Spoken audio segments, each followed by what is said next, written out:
ठीक है सर, आज स्टार्ट कर रहे हैं अपना फिर से एक फ्रेश चैप्टर जिसका नाम है ट्रिग्नोमेट्री। ठीक है सर, आज इसके हम सारे बेसिक्स और कॉन्सेप्ट्स विद क्वेश्चंस कंप्लीट करेंगे। ठीक है ना, स्टार्ट कर रहे हैं। ट्रिग्नोमेट्री देखो, मैं आपको वर्ड से समझाऊँ अगर थोड़ा सा, ठीक है। तो ट्रिग्नोमेट्री जो ये एक ग्रीक वर्ड है ना, इससे अगर हम ट्राई का मतलब समझे तो आप सब जानते हो ट्राई का मतलब क्या होता है, 3 होता है। और अगर हम गोनो एक ग्रीक वर्ड है जिसका मतलब क्या है, साइड्स। ठीक, और मेट्री तो आप जानते हो क्या, ज्योमेट्री। 3 साइड्स की फिगर के ऊपर बेस्ड जो ज्योमेट्री होगी उसी को हम क्या बोलेंगे, ट्रिग्नोमेट्री। तो इस कॉन्सेप्ट से आप सीखोगे कि पूरी ट्रिग्नोमेट्री जो है वो एक ट्रायंगल के ऊपर बेस्ड है। किसके ऊपर बेस्ड है, ट्रायंगल के ऊपर। ट्रायंगल के आसपास ही पूरी ट्रिग्नोमेट्री घूमेगी।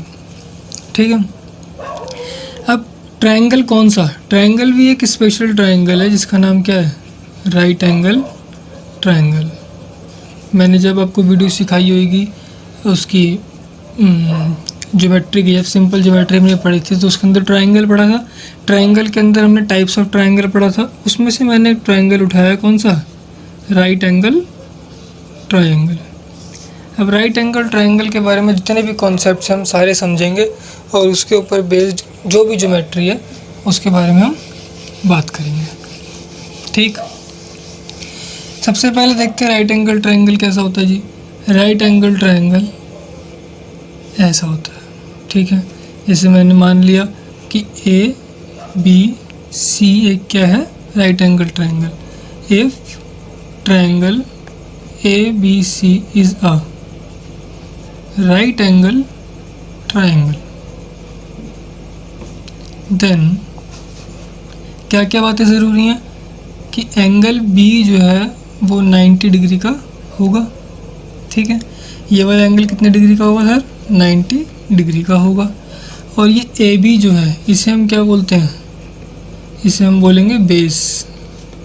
ठीक, और ए सी क्या है, इसे बोलेंगे हाइपोटेन्यूस।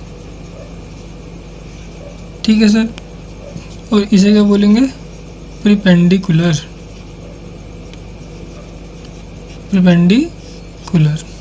ठीक है, क्या सीखा हमने कि ए बी जो है वो बेस है, ए सी जो है वो हाइपोटेनियस है,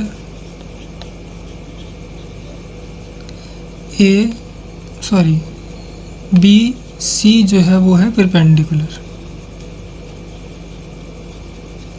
ठीक है सर, 4 बातें हमने सीखी कि एक तो एक एंगल 90 डिग्री का होना चाहिए और 3 साइड्स होती हैं जिसमें से एक बेस होता है, एक हाइपोटेनियस होता है और एक परपेंडिकुलर होता है। बिल्कुल बेसिक बात है। ठीक है, अब अगर हम ट्रिग्नोमेट्री की बात करें तो इसके अंदर कुछ रेशियोज़ होती हैं।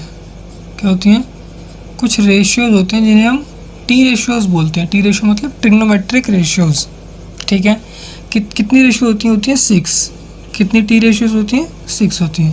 पहला क्या होता है, साइन थीटा, फिर होता है कॉस थीटा, फिर होता है टैन थीटा, फिर होता है सेक थीटा, फिर होता है कोसिकेंट थीटा और फिर होता है कॉट थीटा। ठीक है, ये 6 हमारे पास ट्रिग्नोमेट्रिक रेशियोज़ हैं, इनका आपस में रिलेशन होता है। अब कैसे क्या रिलेशन होता है उसके बारे में बात करते हैं। देखो, हमने 6 रेशियो लिखी। अब मैं आपको बताता हूँ कि हम सेक थीटा को 1/cos थीटा भी लिख सकते हैं। ठीक है, हम कोसिकेंट थीटा को 1/sin थीटा भी लिख सकते हैं। हम टैन थीटा को sin theta upon cos theta भी लिख सकते हैं। हम कॉट थीटा को cos theta upon sin theta भी लिख सकते हैं।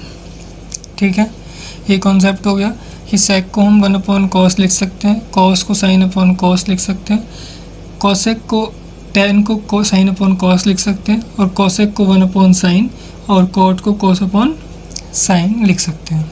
ठीक है, ठीक है, ये बात समझ में आ गई। अगर आप यहीं से ऑब्ज़र्व करो तो ये जो है वो इसका रेसिप्रोकल है। इसका मतलब इसको मैं एक और चीज़ लिख सकता हूँ 1/cot थीटा, या फिर इसको एक और चीज़ लिख सकता हूँ 1/tan थीटा। ठीक है सर, ठीक, इतनी बात क्लियर है। ट्रिग्नोमेट्रिक रेशियोज आपने पढ़ लिया। ठीक है, इसके बाद आप पढ़ेंगे एंगल्स मेजरमेंट, कि एंगल को मेजर कैसे करते हैं। ठीक है, ठीक है सर। एंगल मेजर करने के हमारे पास कितने तरीके हैं? 2 तरीके। पहला तरीका एंगल मेजर करने का क्या आता है? पहला तरीका है डिग्री मेजर्स, दूसरा तरीका है रेडियंस मेजर्स। पहला तरीका डिग्री और दूसरा तरीका रेडियन।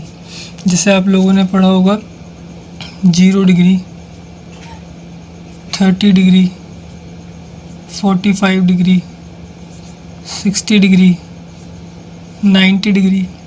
ठीक है ना। अब ये सारी बातें मैंने किस में लिखी हैं सर? ये डिग्री में लिखी हैं। अब इसको रेडियन में लिखने की कोशिश करते हैं। रेडियन के में कैसे बदलेंगे? देखो, अगर कभी भी आपको एंगल डिग्री में गिवन है and you have to convert it into radian measures, तो आपको हमेशा मल्टीप्लाई करना पड़ेगा किससे? π/180 से। और जब कभी भी आपको रेडियन मेजर्स में गिवन है और आपको डिग्री मेजर्स में निकालना है, तो आपको मल्टीप्लाई करना पड़ेगा 180/π से। ठीक है, ये कॉन्सेप्ट आप ध्यान रखेंगे एकदम। Radian is equals to degree into π/180 and degree is equals to radian into 180/π। जैसे आपको 0 डिग्री का निकालना है तो 0 डिग्री क्या है? डिग्री में आपको रेडियन में कन्वर्ट करना है। ये कहानी चल रही है डिग्री की, आपको कन्वर्ट करना है किस में? रेडियंस में। तो डिग्री की जगह आप क्या पुट कर दोगे? 0। डिग्री की जगह आप 0 पुट करोगे तो ये सब 0 हो जाएगा, तो रेडियन भी क्या आएगा? 0। ठीक है, अगर आप डिग्री में 30 पुट करते हो तो 0 से 0 कैंसिल, 3 6 जा 18, तो रेडियन कितना आ जाएगा? π/6। अगर आप डिग्री की जगह 45 पुट करते हो तो 45 4 जा 180 होता, तो π/4 आ जाएगा। अगर आप डिग्री की जगह 60 पुट करते हो तो π/3 आ जाएगा, और इसी तरह से π/2 आ जाएगा। ठीक है, अगर आप रेडियन मेजर को डिग्री में लाना चाहते हो तो इस π/6 को यहाँ पे रख के देखो, π से π कैंसिल, 6 3 जा 18, कंप्लीट कट के क्या आ जाएगा आंसर? 30 डिग्री। ठीक है, तो आपको डिग्री से रेडियन और रेडियन से डिग्री आना समझ में आ गया। ठीक है, आप इजीली आ सकते हो, कोई दिक्कत नहीं है। ठीक है, मान लो आपके पास 270 डिग्री है।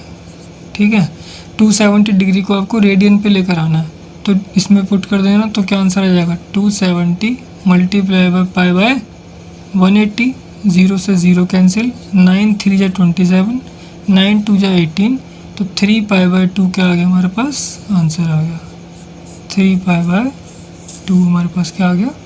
आंसर आ गया। ठीक है सर, ये आपको एंगल्स को चेंज करना आ गया, डिग्री को रेडियन में, रेडियन को डिग्री में। ठीक है, इतना कॉन्सेप्ट क्लियर है।